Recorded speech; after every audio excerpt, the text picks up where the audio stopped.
ओम नमः शिवाय। तंत्र के रचयिता भगवान शिव को मेरा नमस्कार है। आज मैं आपको एक ऐसा प्रयोग बताऊंगा जिससे कि आप अपने किसी भी साध्य व्यक्ति को अपनी ओर आकर्षित कर सकते हैं।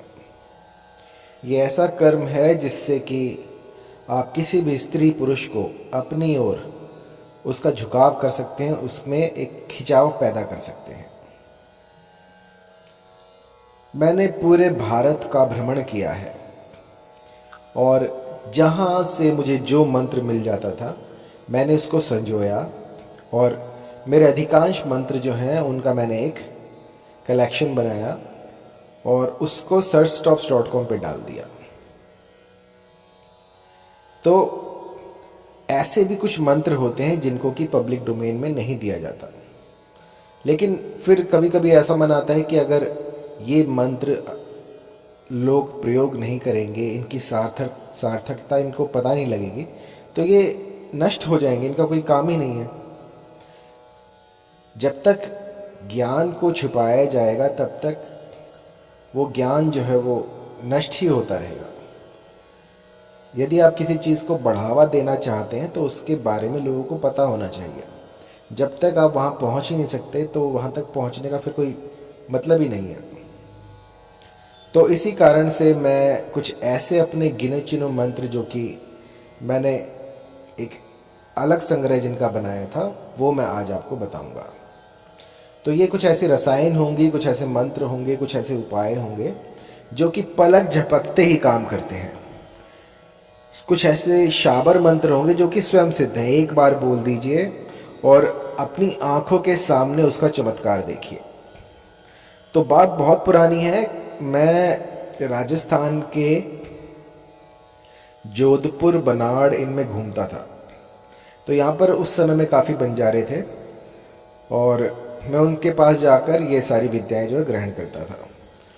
तो ऐसे ऐसे चमत्कार, ऐसी ऐसी चीज़ें मुझे देखने को मिली जो कि आपको किसी और प्रांत में नहीं मिलेंगी। राजस्थान की भूमि में ही कुछ ऐसा है जो कि अलौकिक है। अभी भी वहाँ पर शक्तियाँ जागृत हैं।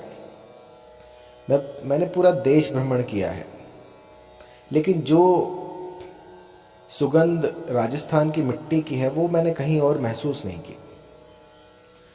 उस मिट्टी में ही कुछ ऐसा है कि आप वहाँ पर रहते हैं तभी आप समझ पाएंगे। वहाँ पर सबसे ज़रूरी जो साधना के लिए है वो है एकांत। आपको इतनी दूर दूर तक घर दिखेंगे कि बस पूछे ही मत। एक घर यहाँ पे तो दूसरा 10 किलोमीटर पे, तो इतना गैप होता है घरों में। अब मैं सिटियों की बात नहीं कर रहा जैसे जयपुर हो गया या फिर जोधपुर की मेन सिटी होगी, नहीं। मैं बात कर रहा हूँ कुछ ऐसी जगहों की जहाँ पर की साधना बहुत ही सरल तरीके से की जा सकती है। पहाड़ है, पहाड़ों पर आप जाइए और साधनाएं कीजिए। तो वहाँ पर एक जगह है भानगढ़। भानगढ़ में एक ऐसे तांत्रिक थे जिन्होंने कि पूरे एक शहर को जो है बर्बाद कर दिया था। तो ऐसी विद्या, सोचिए कैसे कैसे लोग उस समय पर रहे होंगे, किस तरह की विद्याएं होंगी, और वो सब लुप्त हो चुकी हैं। तो ऐसा ना हो इसलिए मैं आज आपको ये उपाय बता रहा हूं। ये कर्म जो है इसको बरसात में किया जाता है। सावन के महीने में इस प्रयोग को किया जाता है। आपको क्या करना है कि कहीं से भी आपको काली गुंजा एकत्रित करनी है। राजस्थान में से चिरमी कहते हैं। चिरमी ये अनेकों रंग की होती है, सफ़ेद होती है, लाल होती है, काली होती है। तो इन तीनों का अपना एक महत्व है। जो काली गुंजा होती है वो माँ काली का रूप होती है, और जो लाल गुंजा होती है वो माँ भगवती का, माँ लक्ष्मी का रूप होती है, और जो सफ़ेद गुंजा होती है वो माँ सरस्वती का रूप होती है। तो पहले के ज़माने में लोग इससे सोना तोलते थे, और सोना तोलने से पहले ये जो बीज हैं ये इतने महंगे आते थे कि सोना भी इनको खरीद नहीं पाता था। जैसे जैसे इनकी कल्टीवेशन हुई और ये बढ़ोतरी हुई इनमें, तो लोग इनका प्रयोग भूल गए। तो आज मैं आपको बताऊंगा काली गुंजा का एक ऐसा प्रयोग जिससे कि आप किसी को भी पलक झपकते ही वशीभूत कर सकते हैं। आपको करना क्या है, काली गुंजा जो है वो एकत्रित कर लीजिए और उसके बाद जब बारिश हो तो बारिश का पानी किसी एक लोटे में ले लें। उस लोटे में काली गुंजा के 12 बीज आपको डाल देने हैं।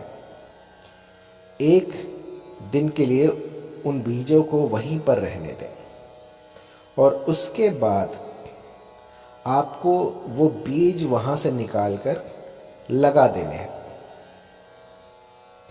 लगाने के बाद जो है आपको उस साध्य व्यक्ति का नाम लेना है और कहना है कि मुझे इस स्त्री से प्रेम हो गया है और ये मेरे वश में हो जाए, या फिर जो भी आप यहाँ पे अपना जो भी मनोरथ हो वो स्पष्ट कर सकते हैं कि इस स्त्री का या इस पुरुष का मुझसे प्रेम हो जाए, और एक एक बीज लगाते जाएं। ये 12 बीज आपको लगा देने हैं और देखें सबसे पहले कौन सा बीज जो है वो अंकुरित होता है। जैसे जैसे ये बेल बढ़ेगी वैसे वैसे आपके साथी के मन में चटपटी लगेगी और ऐसी चटपटी होगी कि वो सब कुछ भूलकर बस आप ही का हो जाएगा। इतना प्रभावी, इतना तीव्र असर करने वाला ये प्रयोग है जो कि आप देखते देखते हैरान हो जाएंगे। जैसे जैसे बेल बढ़ेगी वैसे वैसे सामने वाला आसक्त हो जाएगा, सामने वाला भूख प्यास भी भूल जाएगा, बस 24 घंटे आप ही की माला जपेगा। और ये इतना प्रबल होता है कि सामने वाला जो है उसे और कुछ नहीं दिखता। और इसको करना बड़ा ही सरल है। इसे आप कहीं पर भी कर सकते हैं, अपनी गार्डन में लगा लीजिए, किसी ऐसी जगह पर लगा दीजिए जहाँ की मिट्टी थोड़ी अच्छी हो। तो जैसे जैसे ये बेल बढ़ेगी यूँ समझिएगा कि आपकी जो रिलेशन है वो भी फल फूल रही है। और आपको सावधानी जो है वो ये रखनी होगी कि इस बेल को बकरी या किसी भी गाय भैंस से बचा कर रखना है। यदि ये बेल जो है किसी ने खा ली तो जो आपकी रिलेशन थी उसमें खटास आ जाएगी। तो वो कहने का तात्पर्य ये है कि जैसे ही आप ये प्रयोग शुरू करें तो सबसे पहले एक स्थान सुनिश्चित करें, उस स्थान पर इस काली गुंजा का पेड़ लगाएं, जो बेल होगी वो लगाएं। और इसका आपको ध्यान भी रखना है कि इसे कोई खाए ना, कोई तोड़े ना, क्योंकि यदि ये बीच में से टूट जाती है या फिर किसी कारणवश भारी बारिश हो जाए या फिर कुछ पेड़ पुड़ इस पर गिर जाए, यदि ये टूट गई तो आपका रिश्ता जो है वो खराब हो जाएगा। तो अच्छी तरह से अपने स्थान को सुनिश्चित करने के बाद ही ये प्रयोग करें। और इसमें कोई मंत्र नहीं बोलना है, बस आपको इतना सा काम करना है काली गुंजा के साथ, और फिर माँ काली कुछ ऐसा कर देगी जो कि आप समझ भी नहीं पाएंगे। चमत्कार इसी दुनिया में होते हैं और ये जो मैंने चमत्कार आपको बताया है ये आपकी आंखों के सामने होगा। हफ्ते भीतर जो है ये बेल अंकुरित हो जाएगी, इसमें से फूल पत्तियाँ आनी शुरू हो जाएंगी और इसके बाद आप पाएंगे कि जो गुंजा की बेल है जैसे जैसे वो बढ़ रही है वैसे वैसे आप पाएंगे कि आपके साथी में बदलाव होने शुरू हो गए हैं। चाहे कितना ही पत्थर दिल क्यों ना हो, वो भी इस प्रयोग के सामने पिघलता है। मैंने तो ऐसे ऐसे लोग देखे हैं जिन्होंने कि 5-5 साल से ब्लॉक कर रखा था, लेकिन इस प्रयोग के करने के बाद 1 हफ्ते के भीतर भीतर उनका कोई ना कोई संदेशा आ जाता है। यदि आपके साथी ने आपको ब्लॉक कर रखा है तो आप इसका प्रयोग कर सकते हैं। और यदि रिलेशन में मनमुटाव हो, किसी भी तरह की कोई खटास हो गई हो, तब भी इसका प्रयोग किया जा सकता है। इस प्रयोग को करने से पहले भली प्रकार से एक बार मुझसे संपर्क करें।